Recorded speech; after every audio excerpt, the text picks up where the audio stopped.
Good morning, Mr. Mason. How are you? I'm quite well, reporting from a basement in the Midwest somewhere. And how are you?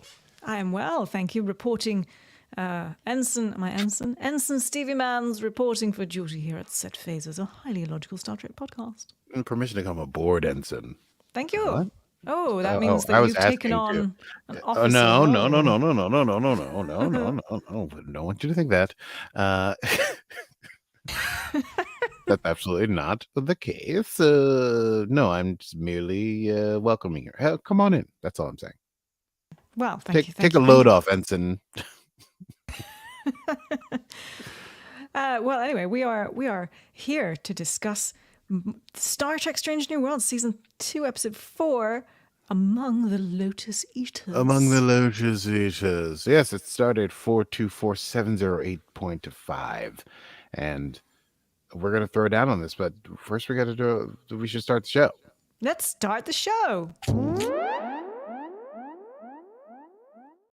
Well, we are your two favorite hosts, Stevie Mans and Aki Bamis, nerds of musical descriptions, here to help you understand and get a deep dive into the world of Star Trek.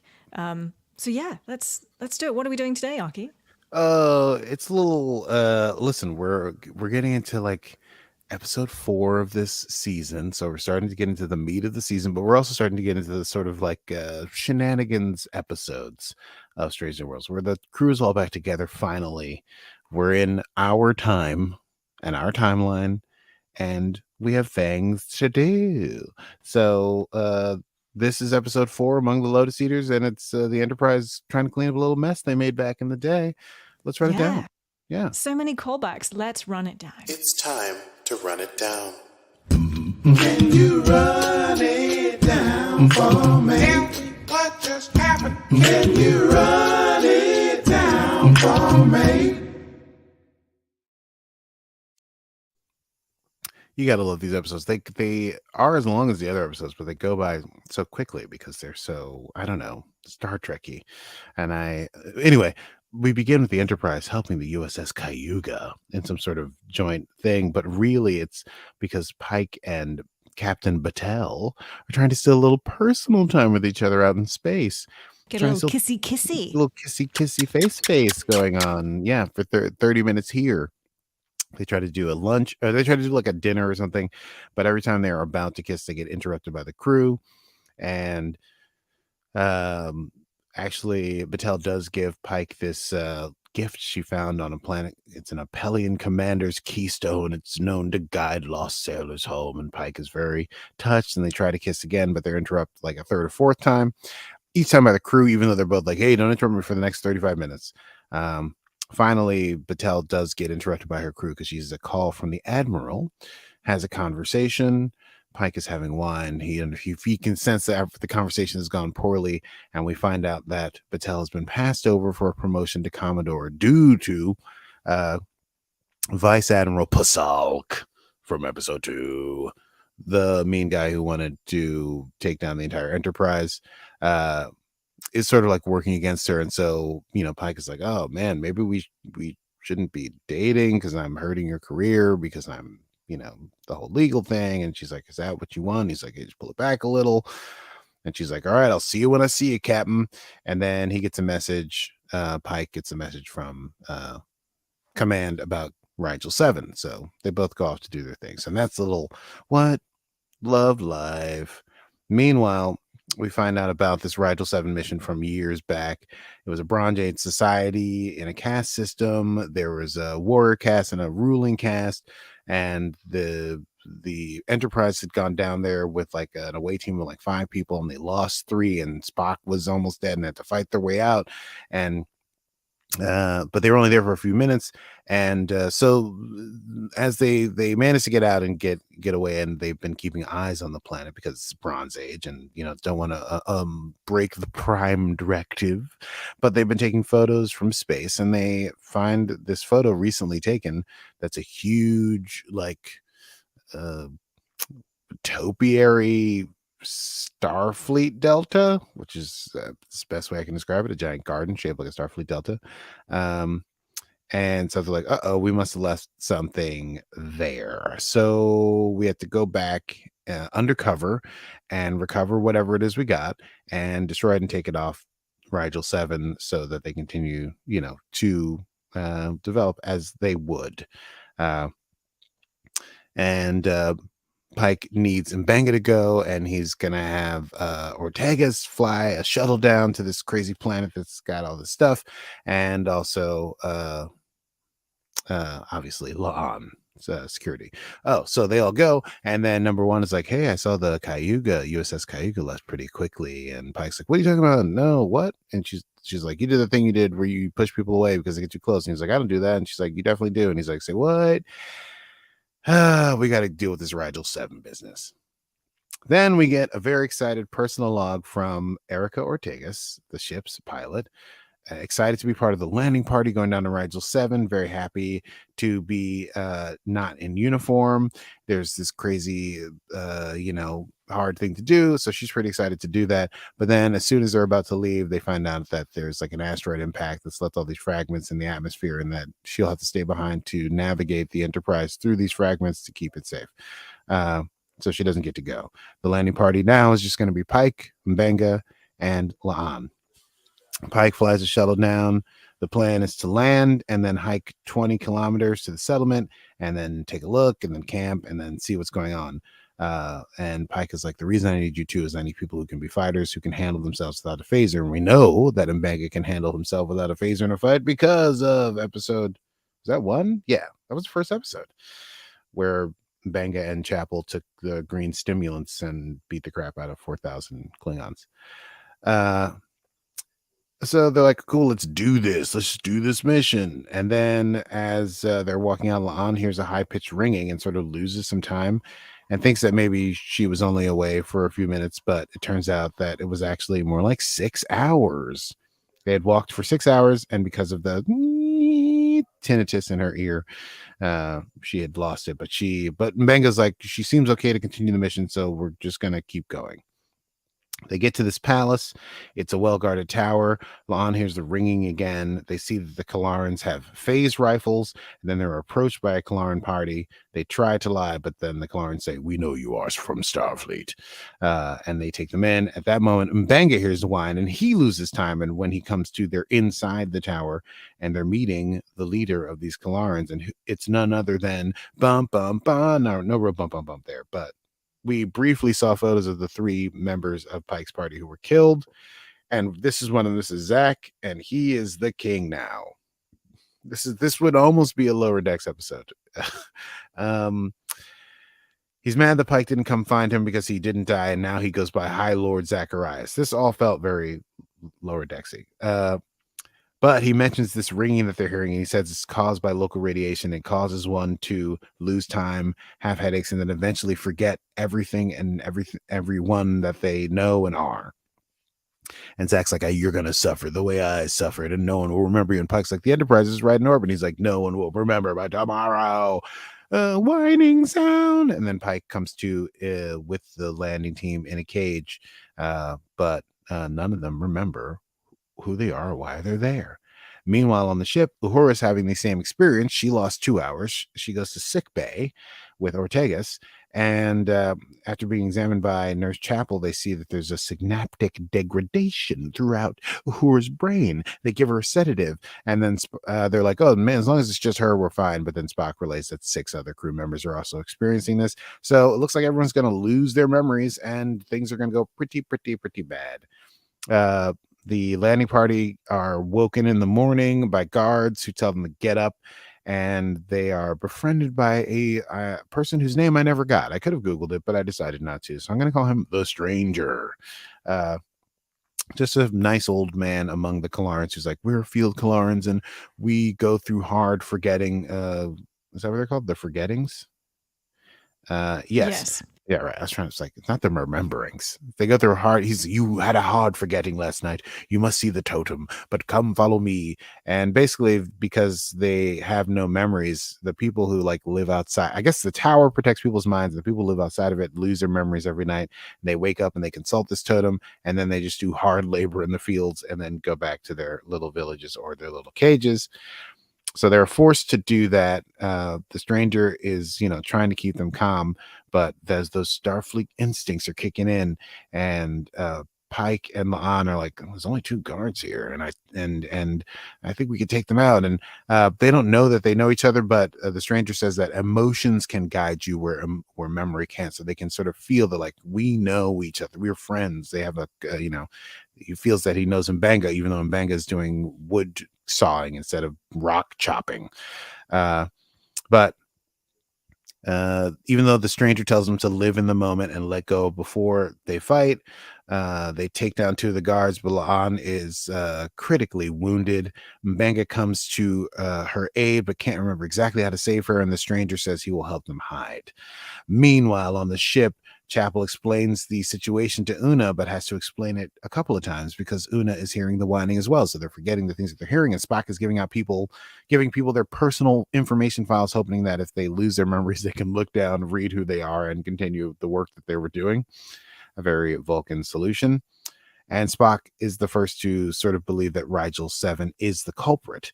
Una cannot remember the landing party, so Una basically gives command to Spock, and Spock asks to alter course so they can get away from the planet. And he goes up and gives Ortega that order. And he goes up and gives Ortega that order, and Ortega starts to take them through the asteroid field. He's hoping that there's these exotic elements in the asteroid field that will keep the radiation away from the ship. Meanwhile, the landing party goes to the stranger's home. He shows them his symbol, his totem, and M'Benga believes he can save La'an, even though the stranger's like, you should just learn to let her go. She will die, and then you'll forget in the night, and you won't have to deal with the pain. And La'an's like, stop saying I'm going to die.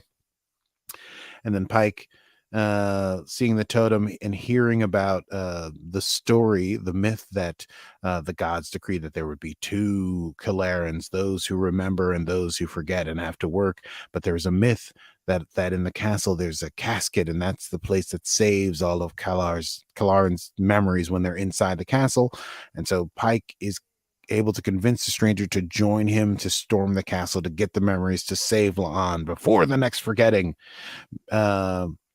So they make their way there. They actually bring La'an with them because they need to keep her close, because they don't want to forget that they need to save her when they do find their memories. And the stranger is like, I'll stay out here with La'an. He does not want to go in, does not want to find his past. He knows that he lost somebody based on his totems, but he doesn't want to know the story because he doesn't want to ease his sorrow. Pike loses some time. Ortegas on the ship also hears the ringing and loses some time, and then comes to with the ship and doesn't know who she is and can't read their tablet, and neither can Spock. And she knows that she's mad at Spock. She can feel that emotion. She's mad at Spock because he took her off the away team, aka the landing party. And so Ortegas runs away from the bridge, being super freaked out and not knowing what to do, and is trying to find a safe place. And so Ortegas asks the Turbulus to take her home. It takes her to deck 6, where everybody is wandering about, not knowing who and what they are because they have had a hard forgetting. But she's able to, using the computer, find her quarters. She follows the illuminated path, the yellow brick road, if you will. The Lotus Eaters. I think this is, that reference is from The Wizard of Oz. Is it? I think so. I think in the play. Wait, is that true? Or am I making that up? I thought there was something with Lotus or opium or It's a something. reference. I thought it was a reference to Greek mythology. Lotus Eaters from the Odyssey. Yeah, and Star Trek referencing older books. Yeah, they do that a lot. I thought there was a crossover with, maybe it's The Wiz. Never mind. Yes. I mean, isn't Lotus Eaters? It feels like such a common theme within science fiction. Yes. Some sort of plant that will eat you. I just thought that the ship saying "follow the illuminated path" was a sort of direct reference to follow the yellow brick road. Mm-hmm, yeah, God. But now I'm realizing I may have just been dreaming. Well, I think it happened in TNG. It happened in TNG. Riker, I forget where, but he had to ask and follow an illuminated path. The computer gave for him. So it's happened once-ish before. We're off to see the wizard. Indeed. The Wonderful Wizard of Oz. Because? Okay. Because of the wonderful things he does. Indeed. So Ortegas gets into her room, and the ship is getting banged about by asteroids, and she's begging the computer to stop that from happening, but doesn't really understand that the computer can't do that. Pike comes to and finds himself in a fight to get into the castle, and Banga takes a hit. Has also lost time. He's unable to go into the castle with Pike, but he will hold the guards off at the gate, and Pike goes in to get their memories. Meanwhile, Ortegas is talking to the ship, and the computer asks if she would, she's like, get us out of here. And the computer's like, would you like to plot a course? And she's like, plot a course? Why do I understand what that means? And the computer's like, because you're Erica Ortegas. You're the pilot of the Enterprise. And she says, I fly the ship. And the computer's like, yes. And then so she makes that a mantra. She goes back to just to remember, I'm Erica Ortegas and I fly the ship, which is also anyway, that was great. I want a t-shirt that says I'm Erica Ortegas and I fly the ship. She goes back to the bridge, feeling emotionally that she can fly this ship through this asteroid field, and Spock is just manages to be like, you know what? I trust you. I feel that you can do this. Meanwhile, Pike fights his way into the castle, has a shootout with Zach. Doesn't remember who Zach is. Zach eventually yields, and Pike is beating the crap out of him. But he says the story of the casket is nonsense, and Zach won't tell Pike how to get his memories. Meanwhile, Ortegas manages to get the Enterprise clear. Zach attempts to sort of exacerbate Pike's feelings, and Pike is beating up on him because he won't tell him the truth of how to get his memories. And he's like laughing at Pike, and so it's making Pike mad. And then Pike eventually is like, I'm gonna shoot you, and he pulls the phase rifle, and just as he's about to shoot Zach, that's when Zach says, oh, I'm sorry, I lied. Just being in the tower has an ore that keeps the radiation away, that lets you keep your memories, and now that you've been here for a while, you'll remember everything. And so Pike doesn't kill him, and he says, listen, I'm sorry, I mourned you. He says, I'm sorry, period. I mourned you, period. But everything that you did after we left you behind is your own doing, and so I'm going to bring you before Starfleet and let them decide the rest. Quick ending thing. Banga and Laan get into the tower. They remember, they heal each other. The stranger seems distraught as he remembers that he had a family, but he's grateful to remember the story of the family that he had. And Pike realizes that he must apologize to Batel because he's been using that Opelian wayfinder as a way to find his way. What a sentence that was. Anyway, while not having his memory. Anyway, he's been using that wayfinder as a way to find his way anyway. We're off to see the wizard. The crew got their memories back after getting clear of the debris. Debris? Wait, you don't say debris. Who says debris? No one. Someone says debris, Stevie. I'm telling you. In Star Trek or in life? I don't know. Yeah, this could be like a Sensors thing. Yeah. Sensors. Hey, the sensors are the debris. The debris is fucking with our sensors. Yeah, maybe Vulcans say that there's debris in their sensors. Yes, everyone gets their memory back. Spock creates a field harmonic that prevents the memory loss. The Enterprise tows the rock into outer space, and so the planet will no longer have that dangerous radiation. Pike and Batel make up, even though it's a little stiff. Batel's like not all that convinced that they should try again, but Pike believes the emotion of love is what kept him on track in Rigel 7, and they kissy face, and they have 30 minutes to bomb chicken wow wow. And here endeth episode 4. Is a lot of bound chicken wow wow this season. Episode 4 of season 2 of Star Trek Strange New Worlds. Let's chat about that. I say, darling, let's do a quick chat about that. Let's do. Let's do. Yes, what I thoroughly enjoyed. This was like, start it again. This was a classic TOS episode. Absolutely, yeah. So classic. Memory loss. We do love a good memory loss. But the instinct and the friendship and the love shines through despite. Indeed. Like even them, like with the crew, and Ortegas gets onto deck 6, and everyone's just wandering around lost. And just the way, I don't even know how it's possible to do it exactly the way. Like, how can it look that different if people are just walking around looking a bit lost? But it looked so similar. Yeah, Just like this, oh, okay. what's happening here. I don't know why, but I I thought it don't was know. just very well done and fun. It was very well done and fun, and they had the classic 3 plot lines, like the main plot line, the B plot line, and then this sort of like very tiny A plot line that's Pike and Battelle. So like bookends with like Pike and Battelle, it's not going to work, and then at the end, like it could though. The main like adventure on down on the planet, and then I was like, man, I was kind of miffed that Ortegas didn't get to fly the shuttle, but then Ortegas has this great arc in this episode of going from we get the personal log, then losing the memory, then using the mantra I'm Ortegas, I'm Erica Ortegas and I fly the ship, to the final thing that is I am Erica Ortegas and I fly the ship, which is just so cool. It was so great. Yeah, because we don't often get that many personal logs from the non-captain or anyone other than the captain. It's true. Yeah. But to your point, there were 3 things or 3 storylines going on in this episode, and then the last episode it was just Laan. Yes, that's right. Last episode, and we did get Laan's, but that was like, so we could get a little Kirk Laan kissy kissy bound chicka wounds. You know what I mean? Yes, I know exactly what you mean. You know what I'm saying? Kissy kissy bound chicka wounds. Yeah. Kissy kissy bound chicka wow wow. Yeah. Yes. But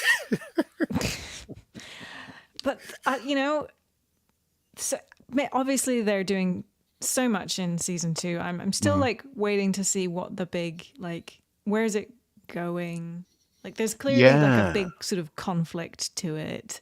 I thought maybe when we first heard their ringing that it was like a Laan Gorn thing. And I was like, damn, they're gonna bring the Gorn in already. But it's too early. I like this episode. This is more about the relationships between people. And I love that Ortega's got a little shot. I think it's nice that they're giving us these little snapshots of the other officers. Like there was no Pike in the first episode, right? And no Pike in episode 3. And no Pike in episode 3. It was a courtroom drama in episode 2. So I don't think we saw, like, there was like no Nurse Chapel. She was there in episode 2. She wasn't in episode 3. But like, there's still like Pike. There's still the Spock Chapel thing going on. There's a lot of stuff that we can mine here. So I'm enjoying this. And M'Benga and his whole thing with fighting. So it's been a fun season. Only 4 episodes in, and I cannot wait to see where things go, even if it is a war with the Gorn, a Gorn warn. Oh dear. There was a fun moment, and I will come on to that in the Easter egg section, between M'Benga and Laan, and they had this little shorthand between them. This little, did you know what that under was? The eye. No. Okay. I wondered if it was like a war thing, but I didn't think they were in the war together. It was Nurse Chaplain and M'Benga. Yeah. I had no idea what that was about. I'm sure we will come to know, but I think there was a part of me that thought, I've missed something. So everyone else must know what this is, and I don't. No, I don't think so. Because I was like, what? I went back and watched it a couple times. It probably is, knowing these writers, it's connected to something that is very obvious, but I can't imagine what it would be. It's like Noonien Singh, and I racked my brain last night, but whatever. I love that, also because Laan, having a friend is important. That's her sparring partner. Yes, that was fun. They box each other, and so I guess that's like a cool kind of relationship there. And then getting to see Pike like with no sort of like moral code, just trying to save his friends and almost kills one of his former officers, was kind of an interesting, Hulk out / loss of control Pike. And only at the last minute does he remember and not kill Zacharias. You're right. That was very so lower decks to be like, and now I've made myself king, and they call me Zacharias, the mighty lord. It's like, I mean, because you don't forget, we are going to get a crossover. That's right. I forgot we're going to get a crossover. This is exciting. This could have been it, with this sort of slightly ridiculous, here's a former crew member we thought was dead who's now become king.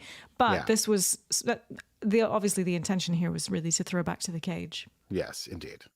So I love. Oh, well, might as well. So you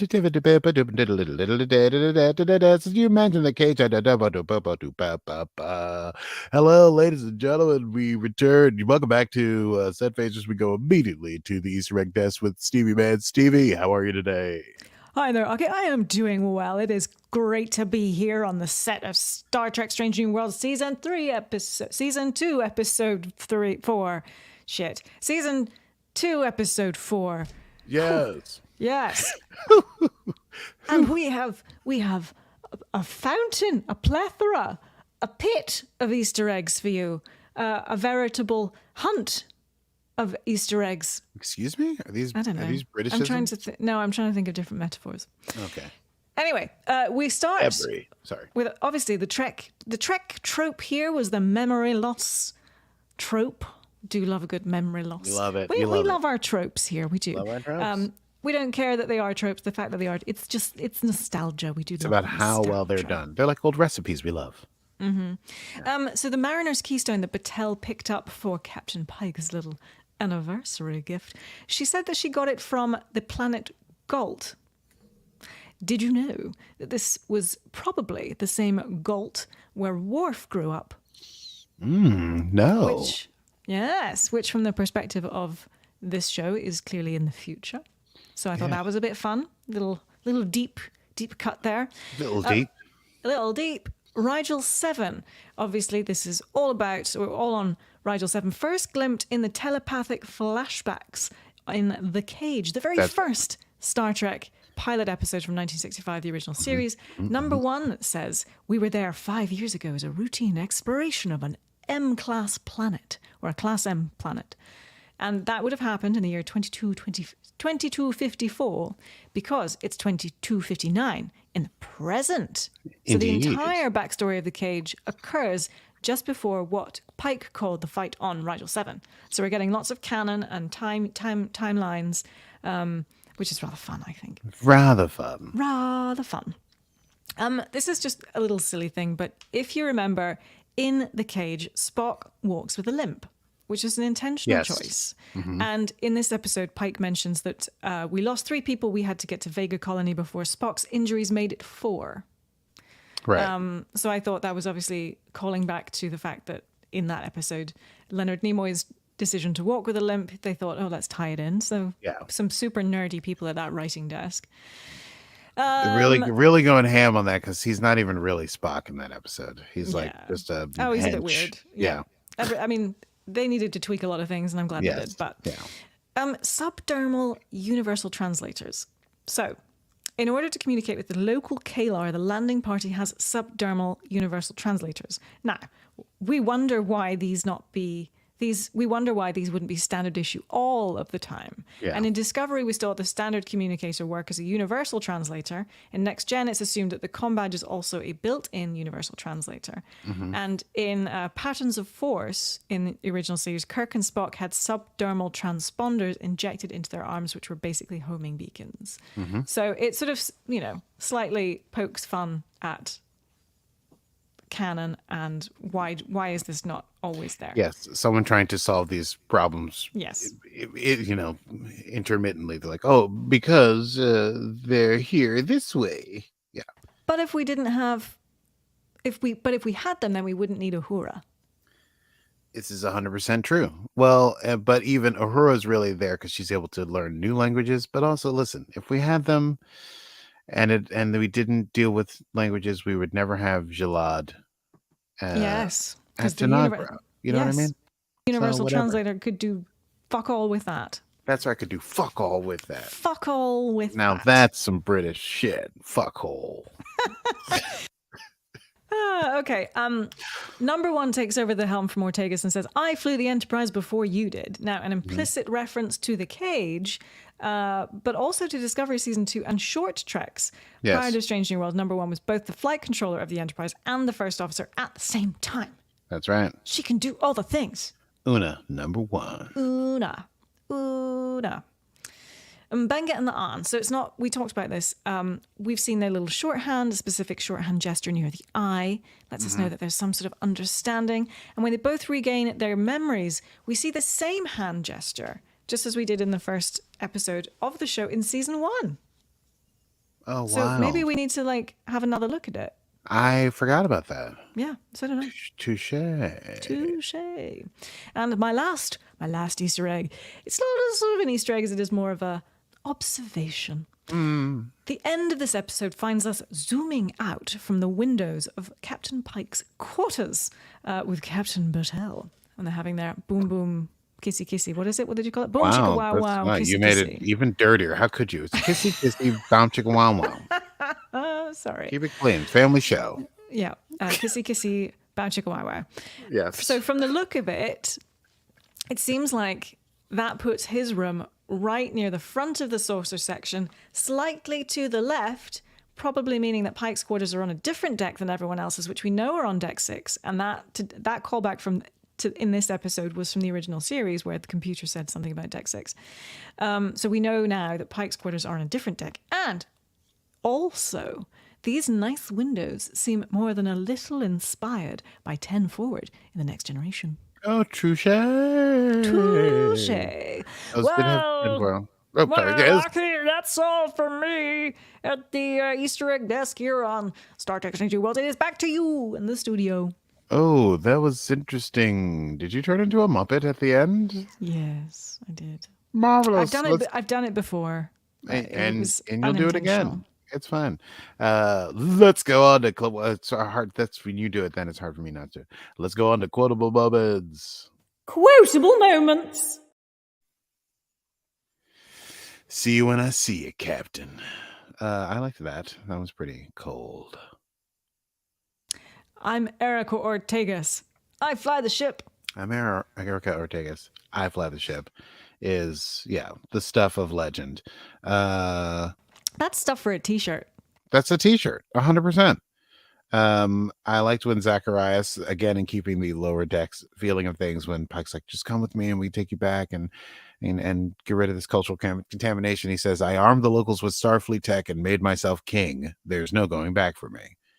Very, very lower decksy. Speaking of lower decks, my prediction, tinfoil, is that the crossover will be both live action and cartoon. So I think I've seen few little clips or some behind the scenes photos that Mariner and Boimler are going to be live action. Oh, I did see a photo of them, of the two, of Jack Quaid and oh god, I can't remember. Tawny Newsome in uniform, and I was like, but I hate spoilers, so I flew right past it. But I was like, that's probably either that's a con that they're at and they're dressing up, or that's them on screen. Anyway, they looked great and I can't wait. Yes. Also, I like when Spock says to Pike, your logic feels sound to me, which means he did not. Yeah, your logic feels sound to me. Remember, Spock is dealing with his emotional barriers haven't been broken down, so he's trying to contain his his outbursts, like the one he did in episode 2 when he had that conversation with Patalk. We forgot to discuss, but Patalk sucks in the chat section. I just wanted to put that out there. Patalk sucks, and he can go kick rocks. And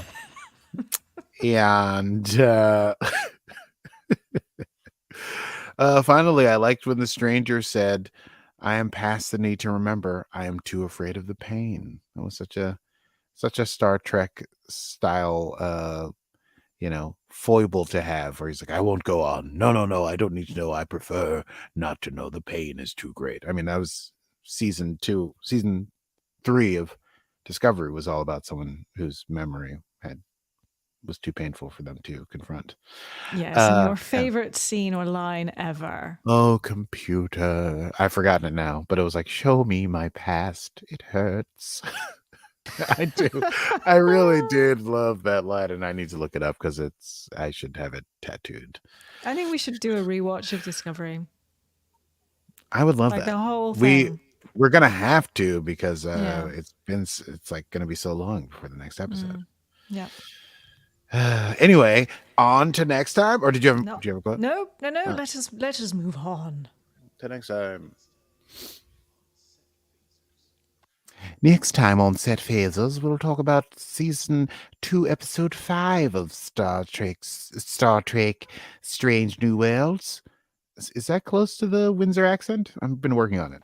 Which Windsor? As in, Sort like, of, yeah, House like- of Windsor? Yeah, Star Trek Strange New Worlds. Like the Queen? Like the Queen. Hello. Well, you are talking like the Queen, but you aren't Happy- talking like Prince Charles. Happy Christmas. I haven't heard Prince Charles talk enough to know what he sounds like, but I've got plenty You're of doing a good Queenie. I've got plenty of Elizabeth. So anyway, I've been working on it. Episode 5 of Star Trek Strange New Worlds, entitled Charades. I don't know how to say that. Charades. Well, this could be shenanigans or this could be bonkers, but I'm looking forward to it. Anyway, if you enjoyed the episode, yes, I do love some hijinks.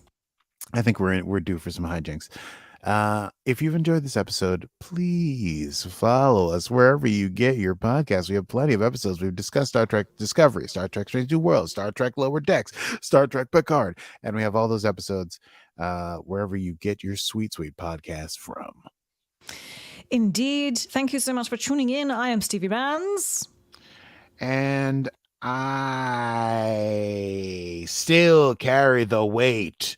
And this has been Set Phasers, a highly illogical Star Trek podcast. Computer, show me my past and end program. Yes! Sorry. You enjoyed that.